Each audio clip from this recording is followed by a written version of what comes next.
happened, and how'd you deal with it? Yeah, today was really weird. I don't know. It's golf, right?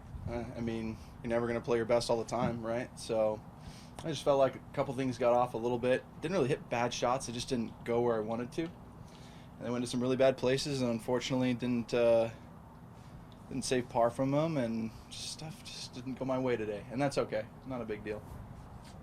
Was it was it hard to steady yourself after that? Because you, Oh, very, very difficult. I mean, you're 5 over on this golf course, through, what was it, which feels like what? 12 over. I mean, that's what it felt like to me, at least. It was tough out there, certainly, but I think I did a decent job holding my head high and plugging forward, and just it's one of those days. But at the end of it, you just look back and you go, you know what, it's golf. How did you kind of steady the ship in your mind? Like, Oh, I never did. I didn't play that great, to be honest with you. I made bogey on 15. Yeah, I mean, sure, it was great to get it back, but Peter was nice enough to keep me positive today, and we had a good time out there. Exactly, right? No, I had a good time out there with him, but it's just I had a good run. I hit one close on 10. That was fun.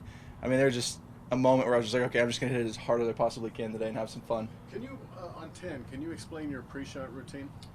I just trying to. Tightening the screws and everything else you're doing? Well, my driver's been getting loose a little bit, so I don't know. I've just been tightening it just to make sure nothing happens to it. But you're hitting it so hard? yeah, that's probably one of them. But it's more just walking around the tee box trying to keep my adrenaline up so I can pump some energy and use my muscles as hard as I can. Because I feel like when I just sit around and do anything, I lose that contractibility. And that's one of the things I've learned through a bit of practice and learning how to get up to those speeds, is just keeping it up there. And I think it was 199 or something like that for ball speed, 190.2, which I was trying to get at 200 mark, but dang, didn't happen. Well, there's always tomorrow. That's right. That's right. Hopefully the wind's a little more downwind and I can pump it harder. I'm a late arrival, so I apologize if You're good. you've been asked this before, but not playing again until Augusta. There's a lot of thinking of getting into at least one tournament mode before the Masters. What is your thinking on that? Well, as I look back at quarantine, right, and when we were in the pandemic part of it, where we were all quarantined, I feel like I came back really well. Not playing any golf, not doing anything, and I feel like my game is good enough right now to do that. I don't feel like there's going to be a problem coming back, and we'll see how it works out for me. I have no idea what's going to come about, but I feel comfortable, and that's all that matters for me right now. You did good at Colonial, didn't you? Yeah, and RBC, and the next couple weeks. So, I feel like if I can really fine tune the golf swing and get that to where I'm super comfortable, pressure shouldn't be too big of an issue. Although it is Augusta, and I got to get comfortable with that golf course for sure. I've got one last oddball question for you. Yeah. You've done a lot of big things that a lot of people are paying attention to. Some people would say you might be the talk of golf since we've returned from the pandemic.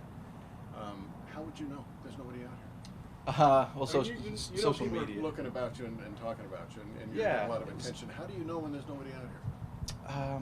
Well, social media, right? I mean, I still look at it, and I try and be as interactive with my fans and positive with my fans as possible. And I think all I'm trying to do in this game is play my best golf, and as a consequence of that, I've figured out how to hit it a little bit further and hit it a little straighter with how far I'm hitting it, for the most part. Not today, obviously. Forget that. Right. But I think that at the end of the day, that's all I was looking to do. I mean, with my one-length irons, right, I was always trying to do something that would be a benefit to the game. And hitting it far, I think everybody can do it if they really want to. And so I just want to hopefully inspire people to do better things in life. It doesn't even have to be golf, just something in their business life. If they want to try and figure out a little distinct advantage that makes them better, go for it. You're used to it now. I just think Yeah. it's weird that you've been doing a lot of great things. There's no one watching it. Well, I know. I wish people could watch it. That would be awesome. But it's good we got camera crews and everybody out here able to record it and showcase that new ability that I have. And you ever watch yourself on TV? I don't like to. I hate it, actually. Why? I don't know. I get shy. I don't know with that. I don't know what else to say. It's just, I don't know. I just don't want to mess up. I don't know.